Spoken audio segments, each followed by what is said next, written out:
नमस्कार, मैं हूं प्रवीण दुबे। प्रदेश में बीजेपी के पास फिलहाल लोकसभा की 28 सीटें हैं। जो एकमात्र सीट बच गई है वो है छिंदवाड़ा।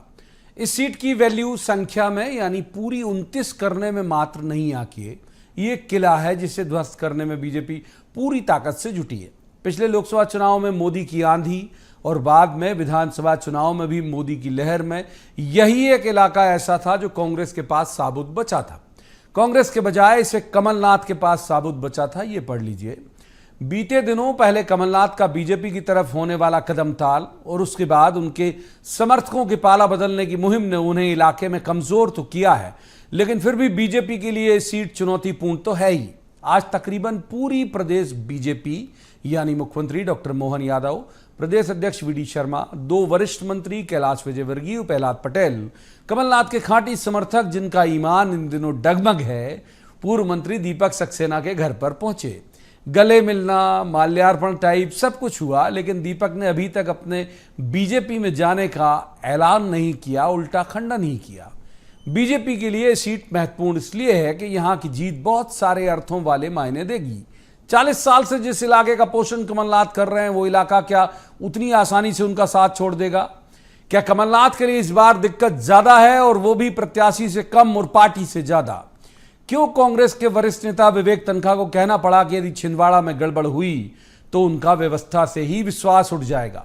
बहुत सारे ऐसे सवाल जिन्हें लेकर एक खास पैनल के पास जाएंगे और कहेंगे जवाब तो देना होगा, लेकिन रस्मन सबसे पहले आपको दिखाते हैं एक रिपोर्ट। देखिए।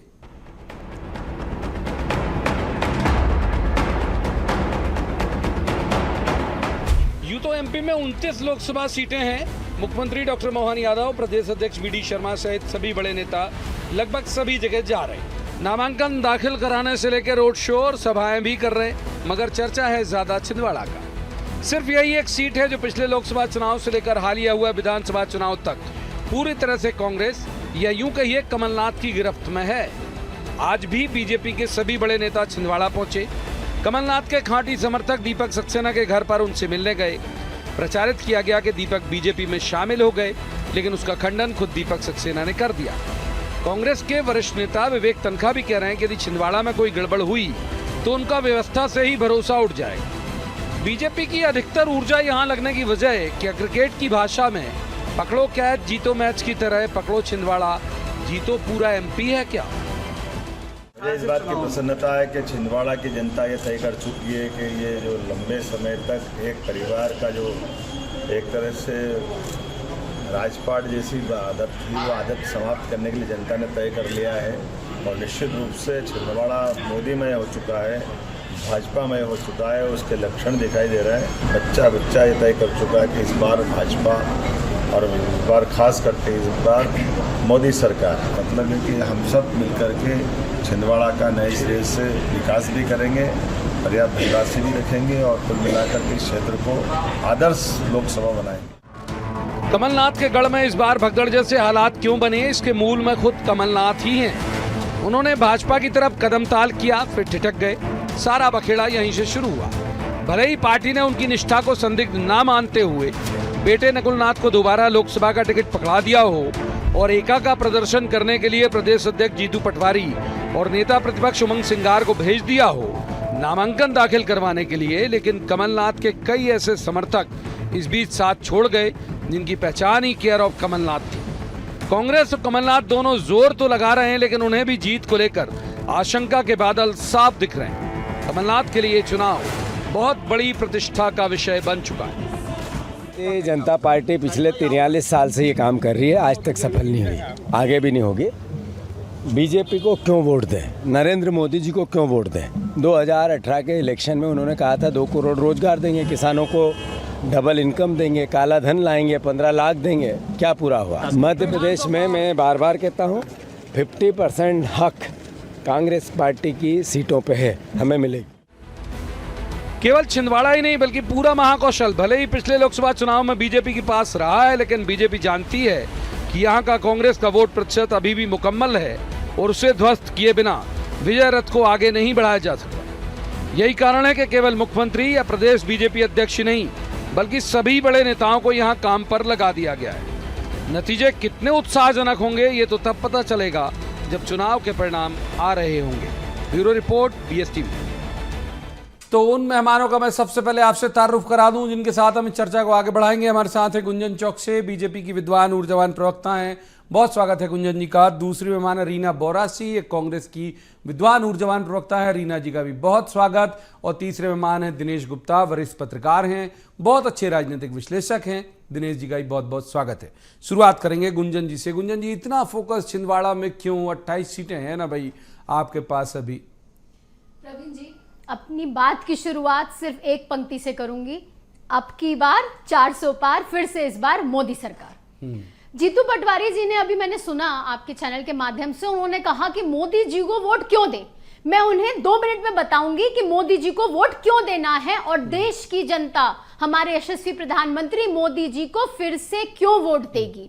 इसलिए देगी क्योंकि आपके और हमारे आने वाले बच्चों को सुरक्षित रखना है, हमारे बच्चों का भविष्य अगर सुरक्षित रखना है तो हमारे मोदी जी को वोट देना है। हमारे मोदी जी हैं जिन्होंने 2014 के बाद मात्र 10 वर्षों में जो अर्थव्यवस्था भारत की 11वें नंबर पर थी उसे 5वें नंबर पर लेकर आए हैं। ये हमारे यशस्वी प्रधानमंत्री मोदी जी हैं जिन्होंने पर्यावरण को सुरक्षित रखा है, जिन्होंने स्वच्छता पे अभियान चलाकर स्वच्छता पे ध्यान दिया है, जिन्होंने गरीब कल्याण की बात की है, जिन्होंने युवाओं की बात की है, जिन्होंने महिला सशक्तिकरण का काम किया है, 33% रिजर्वेशन लेकर आए हैं महिलाओं के लिए, जिन्होंने आर्टिकल 370 हटाया है, कश्मीर को मुख्य धारा में लेकर आए हैं, ये मोदी जी हैं। जिन्होंने मुस्लिम महिलाओं के अधिकारों की बात की है, ट्रिपल तलाक जैसे अधिकारों की बात की है, ये हमारे यशस्वी प्रधानमंत्री मोदी जी हैं।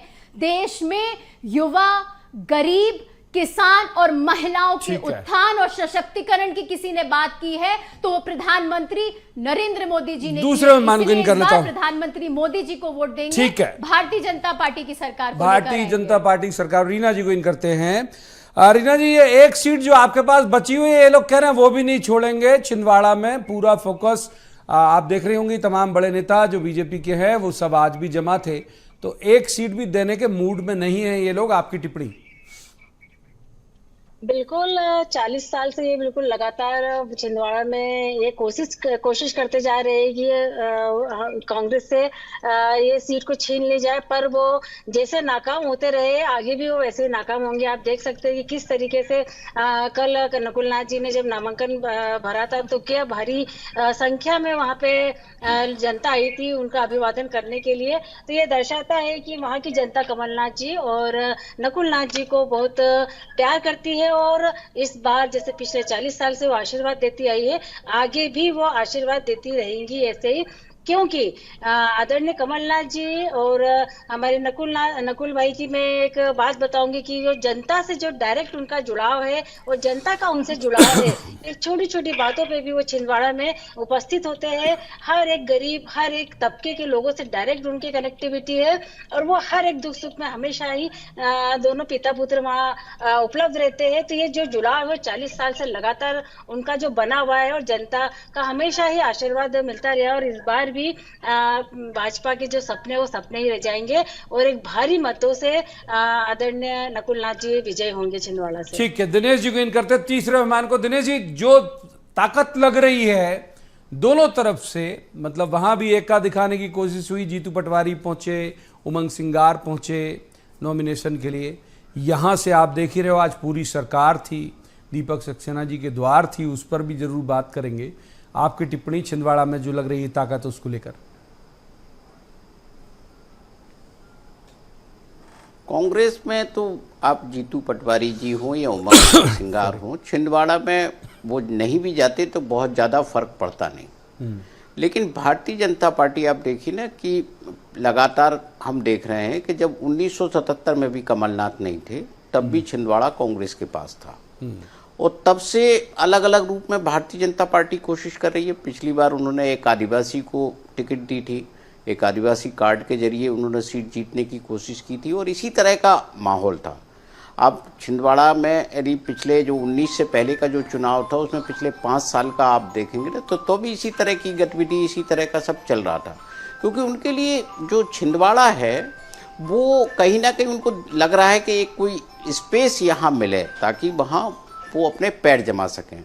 तो अभी जो पूरी भारतीय जनता पार्टी जा रही है, ऐसा लग रहा है कि जो दीपक सक्सेना जो है वो भारतीय जनता पार्टी उनके रूप में, जैसे आप प्रवीण जी आप याद करिए गुना में केपी यादव की भी तो ऐसे ही खोज हुई थी ना। केपी यादव उन्होंने पार्टी ने एक तैयार किया, ज्योतिरादित्य सिंधिया के खिलाफ एक जमीन तैयार की। इसी तरह उनको दीपक सक्सेना में एक वो पोटेंशियल दिख रहा है कि वो यदि भारतीय जनता पार्टी में आ जाए तो कम से कम जो भेद है, कमलनाथ जी की जो रणनीति है उसको उस पर कहीं ना कहीं सेंध लगा के पार्टी चुनाव जीत ले। इसलिए आप देखने इतने सारे लोग आ गए, इसके बावजूद पूरी सरकार को दीपक सक्सेना के घर जाने की आवश्यकता क्या थी?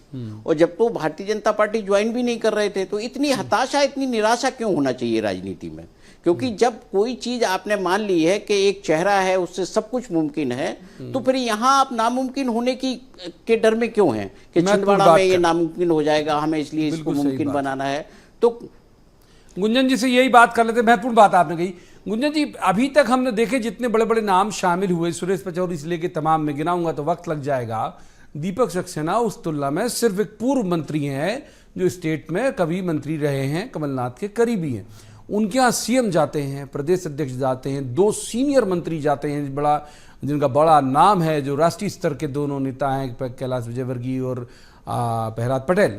ये सारे लोग जाते हैं और उसके बावजूद खूब माल्यार्पण होता है, गले मिलना होता है, उसके बावजूद वो बाहर निकल के दीपक सक्सेना कहते हैं कि नहीं, मैंने अभी कोई प्लान नहीं किया बीजेपी ज्वाइन करने का। इतने डोरे क्यों डाल रहे हो भाई उनके ऊपर? प्रवीण जी, यही फर्क है शायद भारतीय जनता पार्टी और कांग्रेस में।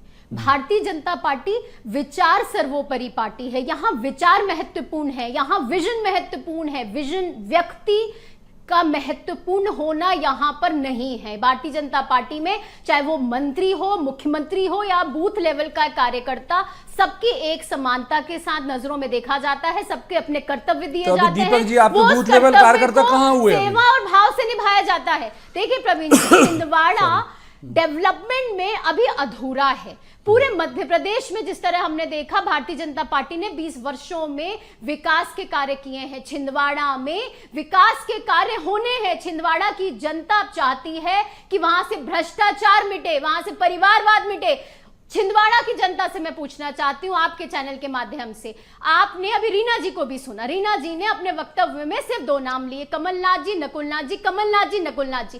क्या उन्होंने कांग्रेस का एक बार भी नाम लिया? छिंदवाड़ा की जनता सवाल करना चाहती है कि कमलनाथ जी, नकुलनाथ जी सिर्फ अपने परिवारवाद के लिए, अपनी कुर्सी के लिए, अपनी सत्ता के लिए छिंदवाड़ा की जनता के साथ खिलवाड़ कर रहे हैं, उनकी भावनाओं के साथ खिलवाड़ कर रहे हैं, उनकी संवेदनशीलता के साथ खिलवाड़ कर रहे हैं। अब वो समय आ चुका है, क्योंकि कमलनाथ जी का वो एपिसोड शायद आप और हम और जनता नहीं भूली है। 2 महीने पहले तक जब वो ये नहीं तय कर पा रहे थे कि उन्हें कांग्रेस में रहना है या भारतीय जनता पार्टी में रहना है, वो क्या जनता के विकास का काम करेंगे? सिर्फ अपनी कुर्सी, अपनी सत्ता, अपने शासन को संभालने का अगर कोई ने काम किया है तो वो कमलनाथ जी ने किया। जवाब नहीं लेते रीना जी, जो जवाब आप दीजिएगा, जो गुंजन जी की बात आपने सुनी, मैं एक एड ऑन कर देता हूं कि दीपक जी का स्टेटस तो बताइए भाई, आपके वो आपके साथ हैं, चले गए, क्यों उनके यहाँ सीएम आते हैं और प्रदेश अध्यक्ष आते हैं, सीनियर मिनिस्टर आते हैं, वो वार्म वेलकम करते हैं, माला डलवाते हैं, लेकिन फिर भी समझ नहीं आ रहा कि वो आपके साथ हैं या बीजेपी जाने वाले? निश्चित रूप से दीपक सक्सेना जी हमारे साथ है। वो एक कट्टर कांग्रेसी है। बीजेपी के कितने भी बड़े नेता उन पे डोरे डाल दे, पर वो कांग्रेस छोड़ के नहीं जाएंगे। वो कमलनाथ जी के बहुत करीबी है, कांग्रेस के कट्टर समर्थक है, एक आम कार्यकर्ता की तरह उन्होंने छिंदवाड़ा में काम करा है कांग्रेस का। अभी मैं बात करूंगी, गुंजन जी ने ये कहा है कि मैंने 2 नाम लिए हैं, कमलनाथ जी और नकुलनाथ जी। कारण यही रहा है कि पिछले 40 साल से आपकी बीजेपी ने वहां कई तरीके के हथकंडे अपनाए हैं उस सीट को जीतने के लिए, किंतु ये 2 नाम कमलनाथ जी और नकुलनाथ जी छिंदवाड़ा के रग रग में बसे बसे हैं और वहां की जनता में सबसे ज्यादा जिसको प्यार दिया है, इन 2 ही नाम को प्यार दिया है। और कारण है कि ये एक कांग्रेस पार्टी से वहां के लोगों को बहुत लगाव है। और रही बात विकास की बात करूंगी तो मैं बोलूंगी गुंजन जी को कि एक बार जाके छिंदवाड़ा देख के आ जाइए। छिंदवाड़ा मॉडल पूरे भारतवर्ष में मशहूर है। उसके लिए हमने मोदी जी की तरह एक अलग से जो गुजरात मॉडल बनाया गया था 2014 में, ऐसा कोई भी फेक या गलत मॉडल हम जनता को नहीं दिखाते हैं। वहाँ की जनता के पास जाइए और पूछिए कि क्या करा है कांग्रेस ने, कमलनाथ जी ने, नकुलनाथ जी ने। यहाँ बैठ के उनके बारे में गलत धारणाएं लोगों को ना बताए, जाके हकीकत में जाए और उस जमीन पर जाके देखिए कि पिछले 40 साल में छिंदवाड़ा का कितना विकास हुआ एक बार दिनेश जी को इन कर लेते हैं। मोटी बात आपकी पूरी ले ली प्रवीण जी, फिर दिनेश जी, फिर वो अंताक्षरी जैसा आप दोनों के बीच जाएगा। दिनेश जी को भी इन कर लेते हैं। दिनेश जी, इस पूरे मसले में आप अगर देखें कि क्या कमलनाथ का भी कॉन्फिडेंस आपको लगता है कि थोड़ा सा लूज हुआ है? क्योंकि जिस तरह से उन्होंने एक आध डेढ़ महीने पहले एक कदमताल सी की थी जिसमें लग रहा था कि शायद वो चले जाएंगे, फिर उनका एक बड़ा अल्पसंख्यक चेहरा जो सैयद जाफर, भले पद उनके पास बहुत बड़ा नहीं था लेकिन अल्पसंख्यक चेहरे के तौर पर प्रचारित हुआ, वो शिफ्ट हुए। दीपक जी का अभी क्लियर नहीं है कि रुकेंगे कि जाएंगे, वो भी ऐसी जलेबी सी बना रहे हैं जवाब में, इससे साफ कुछ कहते नहीं। तो लग रहा है आपको कि थोड़ा थोड़ा कॉन्फिडेंस उनका भी गड़बड़ाया, कमलनाथ जी का भी? नहीं, बिल्कुल स्वाभाविक है। अब देखिए जिस तरह से उनको लेकर एक हवा बनी थी कि भारतीय जनता पार्टी में जा रहे हैं, तो कहीं ना कहीं जो उनका कमिटेड वर्कर है उसमें भी एक थोड़ा सा कॉन्फिडेंस लेवल कम हुआ कि ये क्या हो रहा है। उसी का फ़ायदा भारतीय जनता पार्टी ने उठाया। ये जो कन्फ्यूजन पॉलिटिक्स में कई बार नुकसान कर देता है, और ये कन्फ्यूजन कमलनाथ जी ने ज़्यादा क्रिएट किया, उसके लिए तो वो खुद रिस्पॉन्सिबल हैं। यदि जो है कहीं और से आता, भाजपा कुछ और कर रही होती तो बात अलग है। अब यहाँ आप देखिए ना कि दीपक सक्सेना के घर मुख्यमंत्री जा रहे हैं, तो ये भी तो एक कन्फ्यूजन क्रिएट कर दिया ना। अब भले ही दीपक सक्सेना नहीं जाए, लेकिन आज की तारीख में जो इलेक्शन स्ट्रेटजी होगी, क्या कमलनाथ दीपक सक्सेना को उसमें इन्वॉल्व करेंगे क्या? मुझे लगता है वो नहीं करेंगे। एक जो संदेह है, वो नॉमिनेशन फाइल कराने भी नहीं गए थे दीपक सक्सेना। तो भारतीय जनता पार्टी, हाँ, तो जो भारतीय जनता पार्टी काम तो यही कर रही है ना कि उनके आजू बाजू जितने लोग हैं उन्हें संदिग्ध कर दें। तो फिर एक नई कवायद कमलनाथ जी को करना पड़ेगी। इतनी जल्दी तो स्ट्रेटजी तैयार नहीं हो जाएगी। जो सालों से उनके पोलिंग बूथ देख रहे थे, वो यदि पोलिंग बूथ पर नया आदमी भेजेंगे तो उसको क्या पता होगा कि किस तरह से क्या करना है। तो कहीं ना कहीं ये जो रणनीति भी गड़बड़ाएगी, कॉन्फिडेंस भी गड़बड़ाएगा, और इसी का लाभ लेने की ये कोशिश भारतीय जनता पार्टी कर रही है। इसीलिए आप देखिए ना कि पूरा लाव लश्कर वहां पहुंचा। उस लाव लश्कर के बावजूद आप देखिए ना तो दीपक सक्सेना के चेहरे पे कोई उत्साह था, ना वो ऐसा लग रहा था कि वो वार्म वेलकम कर रहे हैं, बड़ी जो है अच्छा स्वागत कर रहे हैं, और ना भारतीय जनता पार्टी के नेताओं पर खुशी दिख रही थी कि हम आए हैं इनके घर। तो अपनापन तो कहीं दिख ही नहीं रहा था ना कि आप कोई एक्सेप्ट करने, किसी को आमंत्रित करने जा रहे हैं। तो जो पूरा माहौल था वो ऐसा था कि बिन बुलाए कोई मेहमान आ गया हो। तो वो उसी तरह की आप वहां का जितने विजुअल देखेंगे यही उसमें लग रहा था। गुंजन जी को इन करते हैं एक बार। गुंजन जी, ये बात सही है। देखिए, आप पिछली बार आंधी चली मोदी जी की, 28 सीटें मैक्सिमम था एक तरह का, तब बच गया छिंदवाड़ा। इस बार भी विधानसभा चुनाव में बहुत जबरदस्त तरीके से परफॉर्म किया आपने, लेकिन 7 की 7 सीटें कांग्रेस के हाथ में रहीं। तो ये मानेंगे आपके भी उनका वोट बैंक है ना? मतलब मैंने अपने पैकेज में भी कहा कि वो तो कमलनाथ के कब्जे में तो है, कांग्रेस के कब्जे में रहे चाहे नहीं रहे वो इलाका। प्रवीण जी, रीना जी की बात फिर से थोड़ी सी हास्यप्रद लगी मुझे। इन्होंने कहा कि 40 वर्षों से कमलनाथ जी, नकुलनाथ जी वहां की जनता की सेवा कर रहे हैं। रीना जी, नकुलनाथ जी की थोड़ी उम्र बताएंगे आप मुझे? अगर आपकी जानकारी ना हो तो मैं आपको बता देती हूं, जून में इस वर्ष वो 50 वर्ष के होंगे सिर्फ। तो 50 वर्ष की आयु में 40 वर्ष उन्होंने छिंदवाड़ा की जनता के लिए दे दिया। आपको क्या लगता है 10 वर्ष की उम्र से वो राजनेता बन गए थे? यही फर्क है। मैं इस पे टिप्पणी करना चाहती हूं, कांग्रेस का ये परिवारवाद अब बंद होना पड़ेगा। क्या कांग्रेस में और किसी ने काम नहीं किया? क्या कोई और कार्यकर्ता नहीं था छिंदवाड़ा में जिसने अपनी जी जान लगाई हो वहां की जनता के लिए?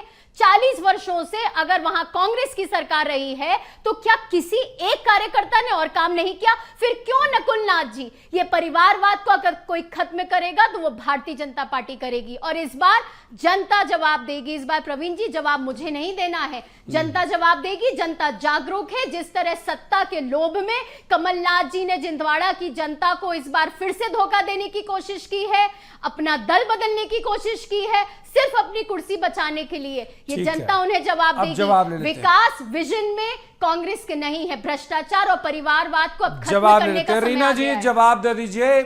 बकौल बीजेपी, बकौल गुंजन जी, इस बार जनता आपको जवाब देने वाली है।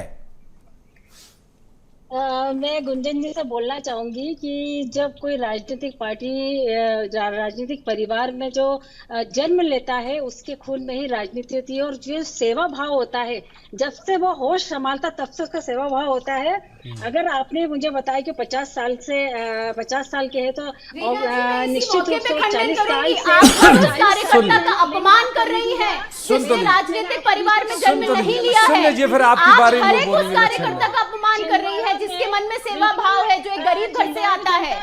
राजनीतिक परिवार में पैदा होने से ही सिर्फ सेवा भाव नहीं आता है। फिर आपके बारे में वो बोलेंगे, शोर जैसा लगेगा। हाँ, बात पूरी करिए, बात पूरी बोलना चाहूंगी कि ये जो आप लोग मुद्दे जो करते हैं कि कहीं का मुद्दा कहीं लेके जाते हैं, ये आप लोगों को शुरू से सिखाया जाता है। और मैं बिल्कुल छिंदवाड़ा की बात कर रही हूँ, आपकी नकुलनाथ जी की बात कर रही हूँ।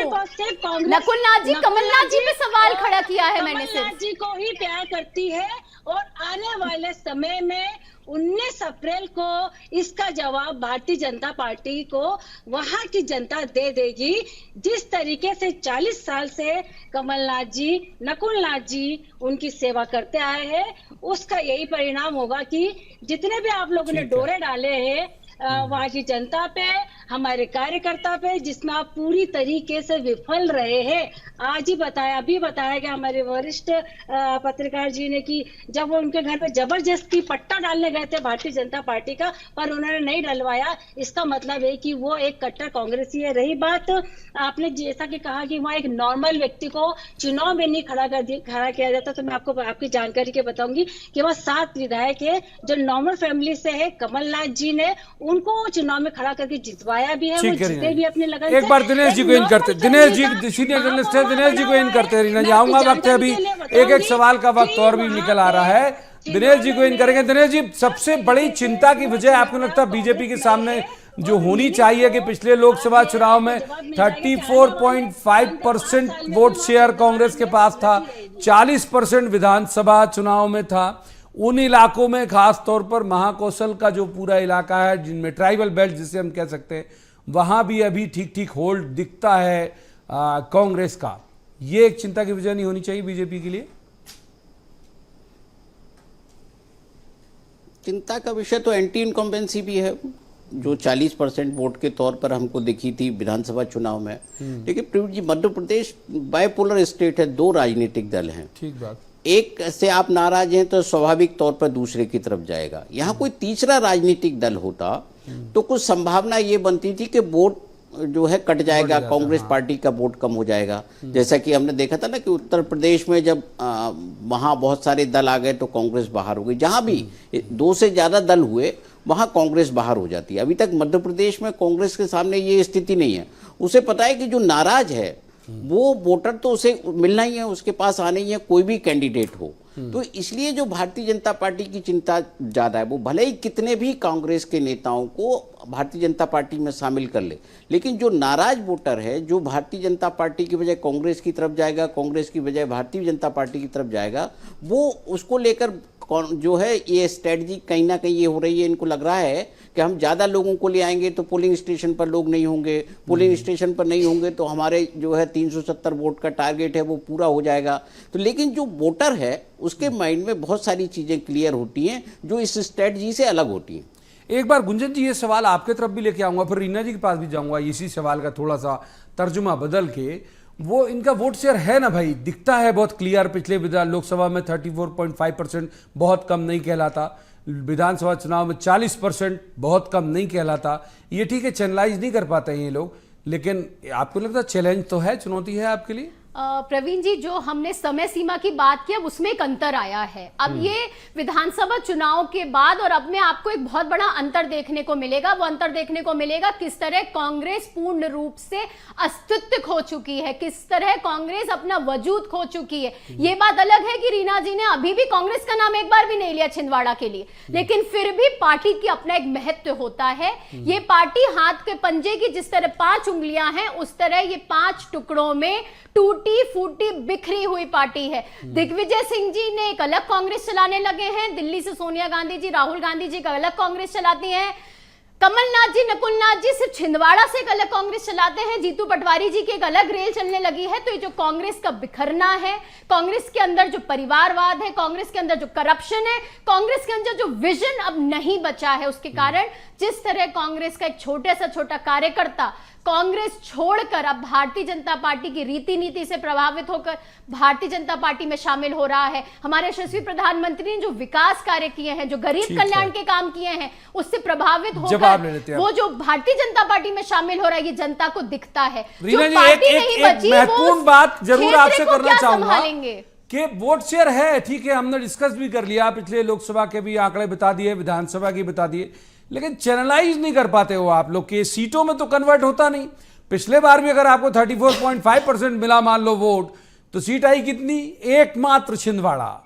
इस बार भी आप विधानसभा में देख लीजिए, तो चैनलाइज तो होता नहीं आपके पक्ष में कभी। एक बात करूंगी कि जैसा कि उन्होंने कहा है कि मैंने कांग्रेस का नाम नहीं लिया है, तो शायद ये ध्यान से सुनती नहीं है, शायद इनके साथ ये दिक्कत है।